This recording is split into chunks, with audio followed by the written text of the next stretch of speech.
Hello friends, எல்லோருக்கும் வணக்கம். Welcome to young investor channel. Actually markets பார்த்துருப்பீங்க, லாஸ்ட் மார்க்கெட் க்ளோசிங் நெகட்டிவில் தான் இருந்துச்சு. ஸோ நிஃப்டி 50 183 பாயிண்ட்ஸ் நெகட்டிவில் க்ளோஸ் ஆயிருக்கு. 24,004 பாயிண்ட்ஸில் இருக்குது. சென்செக்ஸ் 79,223 பாயிண்ட்ஸில் இருக்குது. 720 points negative. Nifty bank 600 points மேலே நெகட்டிவ், 616 பாயிண்ட்ஸ் நெகட்டிவ், 50,988 பாயிண்ட்ஸ் அந்த ரேஞ்சில் க்ளோஸ் ஆயிருக்கு. நிஃப்டி ஐடி 625 பாயிண்ட்ஸ் நெகட்டிவில் க்ளோஸ் ஆயிருக்கு. 43,726 பாயிண்ட்ஸ் அந்த ரேஞ்சில் நிஃப்டி ஐடி க்ளோஸ் ஆயிருக்கு. எஃப்ஐஎஸ் டேட்டா எடுத்து பார்க்கும்போது எஃப்ஐஎஸ் 4,227 கோடிக்கு நெட் செல்லஸாக இருந்திருக்காங்க. டிஏஎஸ் 820 கோடிக்கு நெட் பயஸாக இருந்திருக்காங்க. ஸோ எஃப்ஐஎஸ் ஒன் டேயில் மட்டுமே பார்த்தீங்கன்னா 4,227 கோடிக்கு நெட் செல்லஸாக இருந்திருக்காங்க. ஸோ ஃபஸ்ட்டு பார்த்தீங்கன்னா அந்த ஐடி லிமிடெட் இந்த ஸ்டாக்கு தான் கிட்டத்தட்ட எனக்கு 20% அப்பர் சர்க்கியூட்டு 457 ரூபா பக்கம் க்ளோஸ் ஆச்சு. ஸோ இந்த ஸ்டாக் ஏன் இப்படி மேலே போச்சு அப்படின்னு சொல்லி பார்க்கும்போது வால்யூம் பேஸில் தான், அதிக அளவில் ட்ரேடிங் பேஸில் தான் பார்த்தீங்கன்னா அந்த ஸ்டாக் இந்த ட்ரெண்டை டச் பண்ணியிருக்கு. ஸோ ஸ்டாக்கில் இன்றைக்கி மட்டுமே கிட்டத்தட்ட 9 கோடி ஷேர்ஸ் ட்ரேட் ஆகிருக்கு. அந்த பேசிஸில் ஏற்றிருக்காங்க. ஸோ ஒரு நல்ல பர்ஃபார்மன்ஸ் இந்த ஸ்டாக் பார்த்தீங்கன்னா கண்டினியூஸாக ஒரு 3 வீக்ஸ் எடுத்து பார்த்தீங்கன்னா அந்த ஸ்டாக் 10%, 12%, இன்றைக்கி 20% அப்படி ஒரு நல்ல ரிட்டர்ன்ஸ் கொடுத்துருக்கு இந்த ஸ்டாக்கு. ஸோ ஓவரால் இது ஐடிஐ லிமிட்டடை பொறுத்த வரைக்கும் அப்டேட் இது ஒரு ஸ்மால் கேப் கம்பெனி அந்த செக்மெண்ட்டில் தான் இருக்கிறாங்க. நெக்ஸ்ட் பார்த்தீங்கன்னா இன்றைக்கி ஓஎன்ஜிசி 5% அப்பு 258 ரூபாவில் க்ளோஸ் ஆகிருந்துச்சு. ஸோ ரொம்ப நாளுக்கு அப்புறம் கிட்டத்தட்ட 330 ரூபா பக்கம் போனது, அடுத்தது 230 ரூபா வந்துடுச்சு. ஸோ இப்போ பார்த்தீங்கன்னா இன்றைக்கி 5% மேலே போயிருக்கிறாங்க இந்த ஓஎன்ஜிசி. இது ஒன்று. நெக்ஸ்ட் அதே மாதிரி ஆயில் இந்தியாவும் 4% பாசிட்டிவ்ல க்ளோஸ் ஆயிருந்துச்சு. 481 ரூபா அந்த ரேஞ்சில் ஆயில் இந்தியாவும் க்ளோஸ் ஆயிருந்துச்சு. Next Indraprastha gas limited, Mahanagar gas, இந்த 4 ஸ்டாக்குமே இன்றைக்கி ஃபோக்கஸில் இருந்தாங்க. ஸோ ரீசன் பார்க்கும்போது ஃபஸ்ட்டு ஓஎன்ஜிசியை மேலே போனாங்க அப்படின்னு பார்த்தீங்கன்னா அவங்களுக்கு ஜெஃப்ரிஸ் பை ரேட்டிங் கொடுத்துருக்காங்க. 47% வரைக்கும் இந்த அப்சைட் போகும். கரண்ட் லெவலில் இருந்து 375 ரூபா டார்கெட் ப்ரைஸ் சொல்லியிருந்தாங்க ஓஎன்ஜிசிக்கு. அந்த பேசிஸில் ஜெஃப்ரிஸோட குளோபல் ப்ரோக்கரேஜான ஜெஃப்ரிஸ் கொடுத்த அப்டேட் வச்சு இந்த ஸ்டாக் ப்ரைஸ் இன்றைக்கி மேலே போயிருக்கு.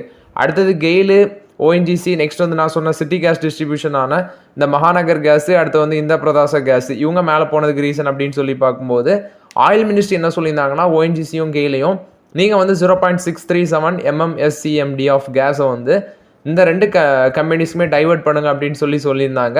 ஸோ அந்த பேசிஸில் பார்த்தீங்கன்னா இந்திரபிரதா கேஸ் அப்பு, மகாநகர் கேஸ் அப்பு, ஓஎன்ஜிசி கெயில் இது எல்லாமே பாசிட்டிவ்ல இருந்துச்சு. இதுவும் ஒரு ரீசன் இந்த கேஸ் டிஸ்ட்ரிபியூட்டர் கம்பெனியில். நெக்ஸ்ட் ஆயில் இந்தியா மேலே போனதுக்கு ரீசன் பார்த்தீங்கன்னா ஓஎன்ஜிசியும் இன்ட்ரீம் டைரக்டர்ஸ் அப்பாயின்ட் பண்ணியிருக்காங்க. அதே மாதிரி ஆயில் இந்தியாவும் இன்ட்ரீம் டைரக்டர்ஸ் அப்பாயின்ட் பண்ணியிருக்காங்க. இந்த பேசிஸில் இவ்வளோ நியூஸ் வச்சு இந்த ஸ்டாக்ஸ் எல்லாமே பார்த்தீங்கன்னா மார்க்கெட்டில் ஒரு நல்ல பர்ஃபார்மன்ஸ் கொடுத்துருக்காங்க. நெக்ஸ்ட் பார்த்தீங்கன்னா இன்றைக்கி ஆர்இசி லிமிடெடோட ஸ்டாக் ப்ரைஸும் கிட்டத்தட்ட 4% பாசிட்டிவ்ல க்ளோஸ் ஆயிருந்துச்சு. 538 ரூபாவில் க்ளோஸ் ஆயிருக்கு. இதெல்லாம் ஒரு 430 ரூபா 440 ரூபா அந்த சமயத்தில் கன்சிடர் பண்ணேன். கடைசியில் அந்த ஆர்இசி லிமிடெட்லாம் 640 ரூபா பக்கம் போனாங்க. 654 ரூபா எங்களோட 52 ஹை. இப்போ பார்த்தீங்கன்னா அந்த ஸ்டாக் எல்லாமே ஒரு 538 ரூபா அந்த ரேஞ்சிலேயே கொஞ்சம் நல்லா சுற்றிட்டு இருக்கு.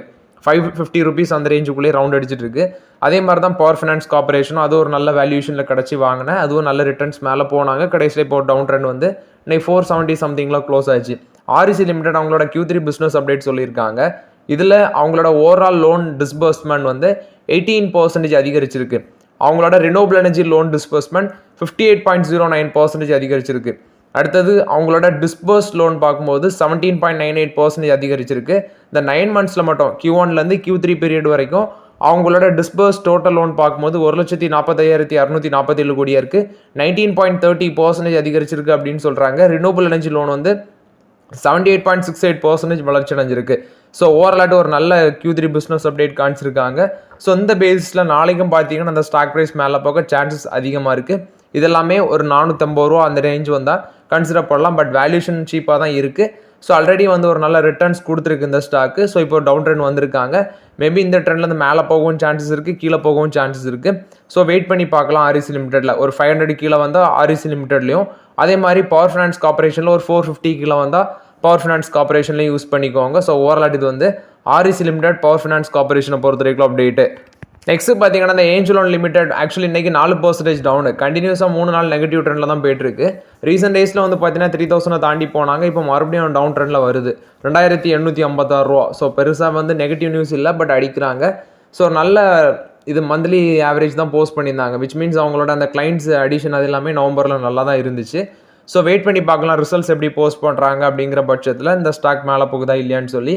அது இல்லாமல் செபியோட சில ரூல்ஸ்னால பார்த்தீங்கன்னா ரீசெண்டாக ஒரு ஆர்டிகல் படிச்சிருந்தேன். இந்த F1O அந்த ஃபியூச்சர்ஸ் அண்ட் ஆப்ஷன் ட்ரேடிங்கில் செபி சில ரூல்ஸ் அண்ட் ரெகுலேஷன் டைட்டன் பண்ணதுனால கிளைண்ட்ஸோட கவுண்ட் குறைஞ்சதுனால இந்த மாதிரி கம்பெனிஸ்க்குள்ள ஒரு நெகட்டிவ் அப்டேட்டாக இருக்கும். அது அடுத்து வந்து செபியும் சில ரூல்ஸை கடுமையாக்குனாங்க. அதனாலலாம் அந்த ஷேர்ஸ்லாம் பாதிக்கப்பட வாய்ப்புகள் இருக்குது, ப்ரோக்கரேஜஸ் ஆப்ஸ் எல்லாமே. ஸோ வெயிட் பண்ணி பார்க்கலாம். நெக்ஸ்ட் ரிசல்ட்ஸை பார்த்தாலே தெரிஞ்சிடும் என்ன கண்டிஷன் அப்படின்னு சொல்லி. நெக்ஸ்ட் பார்த்தீங்கன்னா இன்றைக்கி லார்ஜ் கேப்பில் லாசர் லிஸ்ட்டில் ஃபஸ்ட்டு ஜொமேட்டோ இருந்தாங்க. 4% டவுனு, 272 ரூபா அந்த ரேஞ்சில் க்ளோஸ் ஆயிருக்காங்க. ஸோ அது நம்ம ட்ராக் பண்ணுறதே இல்லை அந்த ஸ்டாக்கு. விப்ரோ 3% நெகட்டிவில் இருந்துச்சு. ஆக்சுவலி முந்தின நாள் தான் விப்ரோ வந்து நல்ல ஒரு பர்ஃபார்மன்ஸ் கொடுத்துருந்தாங்க. அந்த H1B வீசானால இந்தியாவில் இருக்க பெரிய ஐடி கம்பெனிஸ்க்கு எந்த பாதிப்பும் இல்லைன்னு சொல்லி விப்ரோ 3% கீழே விழுந்திருந்தாங்க. அதேமாதிரி டெக் மஹிந்திராவும் 2% கீழே விழுந்திருந்தாங்க. நெக்ஸ்ட் ஹெச்டிஎஃப்சி பேங்க் வந்து பார்த்தீங்கன்னா 2.5% காலியாக இருந்துச்சு. 1749 ரூபா க்ளோஸ் ஆயிருந்தாங்க. இதுக்கு முக்கியமான 2 ரீசன்ஸ் இருந்து. ஒன்று, சிஎல்எஸ்ஏவோட டாப் பிக்கில் வந்து பார்த்தீங்கன்னா ஹெச்டிஎஃப்சி பேங்க் ஒன்றும் இல்லை. ஸோ அதுவும் ஒரு நெகட்டிவ் அப்டேட்டாக இருக்குது. நெக்ஸ்ட்டு பார்த்தீங்கன்னா சந்தீப் ஷபர்வால் அப்படிங்கிற ஒருத்தர் என்ன சொல்கிறாருன்னா, பஜாஜ் ஃபினான்ஸ் வந்து ஹெச்டிஎஃப்சி பேங்கை விட சிறப்பாட்டு செயல்படும். அவர் சொன்னது பஜாஜ் ஃபினான்ஸ் மே அவுட் பெர்ஃபார்ம் ஹெச்டிஎஃப்சி பேங்க் இன் 2025. அதாவது ஹெச்டிஎஃப்சி பேங்கோட பஜாஜ் ஃபினான்ஸு ஒரு நல்ல வளர்ச்சியை கொடுக்கும் 2025 அப்படின்னு சொல்லி அவர் அப்டேட் கொடுத்துருக்காரு. ஸோ மேபி இந்த நியூஸஸ் எல்லாமே பார்த்தீங்கன்னா ஹெச்டிஎஃப்சி பேங்க்கு ஒரு நெகட்டிவ் அப்டேட் மாதிரி கீழே விழுந்திருக்கு. ஹெச்டிஎஃப்சி பேங்க்லாம் வந்து பார்த்தீங்கன்னா லாஸ்ட் இயர் பெருசாக ரிட்டர்ன்ஸ் கொடுக்கல. குறிப்பாட்டு நிஃப்டி 50லே லிஸ்டட் ஆன ஸ்டாக்ஸில் ட்ரெண்டும், அடுத்தது வந்து இன்னொரு ஸ்டாக் வந்து மஹேந்திரா அண்ட் மஹேந்திரா, இவங்க தான் நல்லா ரிட்டர்ன்ஸ் கொடுத்தாங்க தவிர மற்றபடி எந்த ஸ்டாக்குமே பெரிய அளவில் ரிட்டர்ன்ஸ் கொடுக்கல. ஸோ ஓவரால் இது வந்து பார்த்தீங்கன்னா ஹெச்டிஎஃப்சி பேங்கை பொறுத்த வரைக்கும் அப்டேட்டு. நெக்ஸ்ட் பார்த்தீங்கன்னா IDFC first bank. Actually stock price இன்னைக்கு 65 ரூபா 84 காசு போச்சு. கடைசியில் 65 ரூபா 8 காசில் க்ளோஸ் ஆச்சு. ஸோ ஐடிஎஃப்சி ஃபர்ஸ்ட் பேங்க் அவங்களோட Q3 அப்டேட் சொல்லியிருக்காங்க. இதில் அவங்களோட டோட்டல் பிஸ்னஸ் 25% வளர்ச்சி அடைஞ்சிருக்கு அப்படின்னு சொல்லியிருக்காங்க. இதில் அவங்களோட லோன் புக் பார்க்கும்போது ஒரு ஹெல்த்தி க்ரோத் இருக்குது, 21.9% வளர்ச்சி அடைஞ்சிருக்கு. அதே குவார்டர் ஆன் குவார்டர் பேசிஸில் கம்பேர் பண்ணி பார்க்கும்போது 3.7% வளர்ச்சி அடைஞ்சிருக்கு. Deposit current account savings account deposit பார்க்கும்போது 32.3% வளர்ச்சி அடைஞ்சிருக்கு. காசா ரேஷியோ பார்க்கும்போது 47.8% இருக்குது. அது வந்து ஸ்லைட்டாக இம்ப்ரூவ்மெண்ட் ஆயிருக்கு அப்படின்னு சொல்கிறாங்க ப்ரீவியஸ் இயரை கம்பேர் பண்ணும்போது. அதே செப்டம்பர் குவார்ட்டரை கம்பேர் பண்ணி பார்த்தீங்கன்னா அது அடி தான் வாங்கியிருக்கு ஓவராலாட்டு. ஸோ இது காசா ரேஷியோ வந்து பார்த்தீங்கன்னா ஃப்ளாட்டாக இம்ப்ரூவ்மெண்ட் ஆயிருக்கு இந்த இயர் ஆன் இயர் பேசிஸில். அதே குவார்டர் ஆன் குவார்டர் பேஸில் அடி வாங்கியிருக்குன்னு சொல்கிறாங்க. கஸ்டமர் டெபாசிட் 28.8% வளர்ச்சி அடைஞ்சிருக்குது. கிட்டத்தட்ட 2,27,266 கோடியாக இருக்குது. குவார்டர்லி பேசிஸில் க்ரோத் 2.2% இருக்குது. அதே கிரெடிட் டெபாசிட் ரேஷியோ வந்து பார்த்தீங்கன்னா இவங்க சக்ஸஸ்ஃபுல்லாக கொண்டு வந்திருக்காங்க. ஏன்னா முந்தின வருஷத்தில் 101.4% இருந்தது, இப்போ 95.7% கொண்டு வந்திருக்காங்க. ஸோ இது ஒரு சக்ஸஸாக பார்க்கப்படுது. மேபி நாளைக்கு வந்து பார்த்தீங்கன்னா ஐடிஎஃப்சி ஃபர்ஸ்ட் பேங்க் வந்து நல்ல பெர்ஃபார்மன்ஸ் பண்ண வாய்ப்புகள் இருக்குது. ஏன்னா இந்த காசா ரேஷியோவில் தான் வந்து பார்த்தீங்கன்னா கோட்டை விட்டுருக்காங்களே தவிர மற்றபடி எல்லா செக்மெண்ட்லேயும் அவங்க க்ரோத் காமிச்சிருக்காங்க. நெக்ஸ்ட் பார்க்கும்போது இந்த ஸ்டாக் ப்ரைஸ் வந்து பெருசாக ரிட்டர்ன்ஸ் கொடுக்கல கொஞ்ச நாளாட்டை. ஸோ 6 மந்தில் 19.4% டவுனு. அதே மாதிரி ஒரு வருஷத்தில் பார்த்தீங்கன்னா அந்த ஸ்டாக் வந்து 24% பக்கம் நெகட்டிவ் ரிட்டர்ன்ஸ் தான் கொடுத்துருக்கு தவிர பெருசாக ரிட்டர்ன்ஸ் கொடுக்கல. ஒரு 100 டச் பண்ணாங்க, அதுக்கப்புறம் அந்த 70 ரூபா ரேஞ்சிலே தான் ரவுண்ட் அடிச்சிட்டு இருக்கு. ஸோ வெயிட் பண்ணி பார்க்கலாம் அந்த வருஷம் இந்த ஐடிஎஃப்சி ஃபர்ஸ்ட் பேங்க் ஒரு நல்ல பெர்ஃபார்மன்ஸ் பண்ணுதா அப்படின்னு சொல்லி. ஆக்சுவலி ரிசல்ட்ஸுக்கு அப்புறம் தான் அந்த ஸ்டாக்கோட பெர்ஃபார்மன்ஸ் எல்லாமே தெரிய வரும். அது வரைக்கும் நம்ம வெயிட் பண்ணி தான் ஆகணும். ஸோ ஓவரால் எல்லாமே இது வந்து ஐடிஎஃப்சி ஃபர்ஸ்ட் பேங்கை பொறுத்த வரைக்கும் அப்டேட்டு. நெக்ஸ்ட் பார்த்தீங்கன்னா ஏஷியன் பெயிண்ட்ஸ் 2385 ரூபாவில் க்ளோஸ் ஆயிருக்கு நினைக்குது. ஸோ நிறைய பேர் ஏஷியன் பெயிண்ட்ஸை பற்றி பேசுகிறாங்க. ஸோ ஏஷியன் பெயிண்ட்ஸ் ஒரு நல்ல லெவல் அப்படின்னு சொல்லி இப்போ வாங்கலாம் அப்படின்னு சொல்லி. ஆக்சுவலி அந்த ஸ்டாக்கில் என்ன பிரச்சனை இருக்குன்னா, இப்போ வந்து டிமாண்டும் இந்த பெயிண்ட் செக்டரில் வந்து இருந்தாலுமே கூட காம்படிஷன் பயங்கரமாக வந்துருச்சு பெயிண்ட் செக்டரில். ஒரு பக்கம் ரியல் எஸ்டேட் வந்து பார்த்தீங்கன்னா கொஞ்சம் டவுன் ட்ரெண்ட்லாம் இருக்குது. ரியல் எஸ்டேட் டவுன் ஆனாலே இந்த பெயிண்ட் இண்டஸ்ட்ரி ப்ரெஷர் ஆகும். அது மட்டும் இல்லாமல் காம்படிஷன் ஒரு பக்கம் தலைவலியாக உண்டு பண்ணி விட்டுருக்குது. ஏன்னா பிர்லா ஓப்பஸ், JSW பெயிண்ட்ஸு, இண்டிகோ அப்படி இப்படி நிறைய பெயிண்ட் கம்பெனி வந்துட்டாங்க. ஸோ இது இவங்களுக்கு ஒரு பிரச்சனையாக மாறி இருக்குது. நெக்ஸ்ட் இந்த ஏஷியன் பெயிண்ட்ஸ் 2385 ரூபாவில் க்ளோஸ் ஆச்சு இன்னைக்கு. 3401 ரூபா இவங்களோட 50 ஹை. அதுலேருந்து இவ்வளோ ட்ரெண்ட் இறங்கி இருக்குது. 47 டைம்ஸ் பி ரேஷியோ இருக்குது. ப்ரைஸ் டு புக் 12.42 இருக்குது. இப்போ இருக்க ரேஞ்சில் கை வைக்காதீங்க ஏஷியன் பெயிண்ட்ஸில். மேபி ரிசல்ட்ஸ் வரட்டும், நம்ம பார்த்துட்டு பொறுமையாக ஏஷியன் பெயிண்ட்ஸில் என்ட்ரி கொடுக்கலாமா அப்படிங்கிறத பற்றி டிஸ்கஸ் பண்ணலாம். ஸோ இப்போ இருக்க ட்ரெண்டில் ஏஷியன் பெயிண்ட்ஸில் கை வச்சிடாதீங்க, அது ரிஸ்க்காக தான் அமைய சான்சஸ் அதிகமாக இருக்குது. நெக்ஸ்ட்டு கோட்டக் மஹிந்திரா பேங்க்கில் வந்து பார்த்தீங்கன்னா 2 டாப் எக்ஸிக்யூட்டிவ்ஸ் வந்து எக்ஸிட் பண்ணியிருக்காங்க அப்படின்னு சொல்லி அப்டேட் வந்திருக்கு. இதில் COOவும் CTOவும் வந்து பார்த்தீங்கன்னா ஸ்டெப் டவுன் ஆகிருக்காங்க அப்படின்னு சொல்லி அப்டேட் வந்திருக்கு. ஒன்று சீஃப் ஆப்ரேட்டிங் ஆஃபீஸர், இன்னொன்று வந்து சீஃப் டெக்னாலஜி ஆஃபீஸர். இவங்க 2 பேருமே பர்சனல் ரீசன்னால சீனியர் மேனேஜ்மெண்ட் பர்சனலில் இருக்கிறாங்க, எக்ஸிட் பண்ணிட்டு வெளியே போகிறாங்க. ஓவரால் இது வந்து பார்த்தீங்கன்னா கோட்டக் மஹிந்திரா பேங்க்கில் வந்து அப்டேட்டு. நெக்ஸ்ட் பார்த்தீங்கன்னா டாடா மோட்டர்ஸ். ஆக்சுவலி இன்றைக்கி 800 டச் பண்ணிடுச்சு, எகெயின் வந்து 800 டச் பண்ணிடுச்சு. இன்றைக்கி மட்டுமே 4% மேலே போனாங்க. கடைசியில் பார்த்தீங்கன்னா 790 ரூபாவில் க்ளோஸ் ஆச்சு, ஒரு 3.5% பாசிட்டிவில். இதுக்கு ரீசன் என்ன அப்படின்னு சொல்லி பார்க்கும்போது ஒரு அப்டேட் தான். CLSA என்ன சொன்னாங்கன்னா, ஃபஸ்ட்டு HDFC பேங்க் அவங்களோட டாப்பிக்கில் இருந்துச்சு. அதை அவுட் பண்ணிட்டு டாடா மோட்டார்ஸையும் இன்னொரு 3 ஸ்டாக்கையும் வந்து பார்த்தீங்கன்னா உள்ளே கொண்டு வந்துட்டாங்க. அந்த பேஸில் ஹெச்டிஎஃப்சி பேங்குக்கும் விழுந்தாட்டி டாடா மோட்டார்ஸ் 4% அப்பு இந்த ரீசனில் வந்து ஏற்றிருக்காங்க. ஆனால் டாடா மோட்டார்ஸோட டிசம்பர் மந்த் சேல்ஸ் வந்து பார்த்தீங்கன்னா பெருசாக இல்லை, ஃப்ளாட்டாக தான் இருந்துச்சு. எக்ஸ்போர்ட்ஸ்லாம் அடி வாங்கியிருந்துச்சு பயங்கரமாட்டு. ஸோ வெயிட் பண்ணி பார்க்கலாம். ரிசல்ட்ஸ் நல்லா இல்லாட்டா இன்னும் ஸ்டாக் ப்ரைஸ் கீழே போக சான்ஸ் இருக்குது.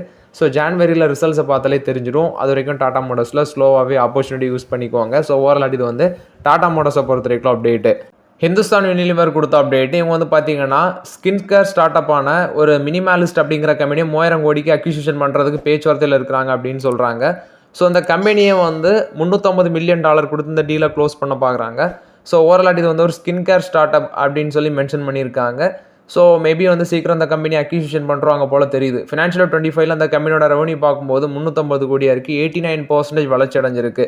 184 கோடியாக இருந்ததை 350 கோடியாக ரெவன்யூ இன்க்ரீஸ் ஆயிருக்கு. அதே மாதிரி ப்ராஃபிட் பார்க்கும்போது 5 கோடியாக இருந்ததை பார்த்தீங்கன்னா 11 கோடியாட்டி இன்க்ரீஸ் பண்ணியிருக்காங்க லாஸ்ட்டு ஃபினான்ஷியல் இயரில். ஸோ ஓவரால் இந்த கம்பெனி வந்து ஒரு startup company, skin care based startup company. Largest டீலாட்டு இது அமையும். டைரக்ட் டு கன்சியூமர் அந்த செக்மெண்ட்டில் இது அக்யூசிஷன் பண்ணாங்கன்னா இது ஒரு லார்ஜஸ்ட் டீலாட்டு அமையும் அப்படின்னு சொல்லி அப்டேட் கொடுத்துருக்காங்க.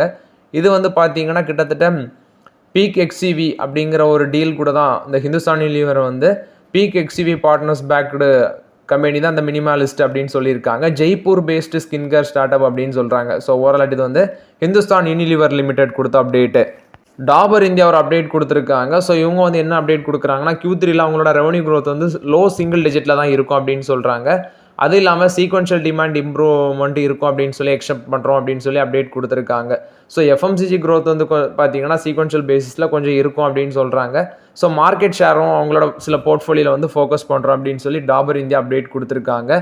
அதே மேரிக்கோ என்ன சொல்கிறாங்க அப்படின்னு சொல்லி பார்க்கும்போது அவங்களோட கன்சாலிடேட்டட் ரெவன்யூ வந்து இந்த வாட்டி ரைஸ் ஆக சான்சஸ் இருக்குது. ஏன்னா அந்த குக்கிங் ஆயில், அதாவது கன்சியூமர் குட்ஸில் இந்த குக்கிங் ஆயில் டிமாண்ட் வந்து அதிகரித்ததுனால அவங்களோட ரெவன்யூ க்ரோத் அதிகரிக்கும்னு சொல்கிறாங்க. நெக்ஸ்ட்டு பேராஷூட்டு, நெக்ஸ்ட் வந்து இந்த சஃபலோ பிராண்ட்ஸ் ஆயிலுக்கு எல்லாமே ரூரல் கன்சம்ஷனில் நல்ல ஒரு டிமாண்ட் இருந்து அப்படிங்கிற பேஸில் இவங்களோட ரெவன்யூ ரைஸ் ஆக சான்ஸ் இருக்குது அப்படின்னு சொல்கிறாங்க. கன்சாலிடேட்டட் ரெவன்யூ 11.2% வரைக்கும் அதிகரிக்க சான்ஸ் இருக்குது அப்படின்னு சொல்லி அனாலிஸ்ட் எக்ஸெப்ட் பண்ணுறாங்க. ஸோ நம்ம வெயிட் பண்ணி தான் பார்க்கணும். ஸோ ஓவரால் இது வந்து பார்த்தீங்கன்னா மேரிக்கோ டாபர் இந்தியாவை பொறுத்த வரைக்கும் update. So okay friends, actually இந்த வீடியோவில் சில இம்பார்ட்டன்ட் அப்டேட்ஸ் எல்லாமே டிஸ்கஸ் பண்ணோம். இந்த வீடியோ உங்களுக்கு பயனுள்ளதாக இருக்கும்னு நினைக்கிறேன். பயனுள்ளதாக இருந்துச்சுன்னா லைக் பண்ணுங்கள், சப்ஸ்கிரைப் பண்ணுங்கள், கமெண்ட் பண்ணுங்கள். Okay friends, thank you.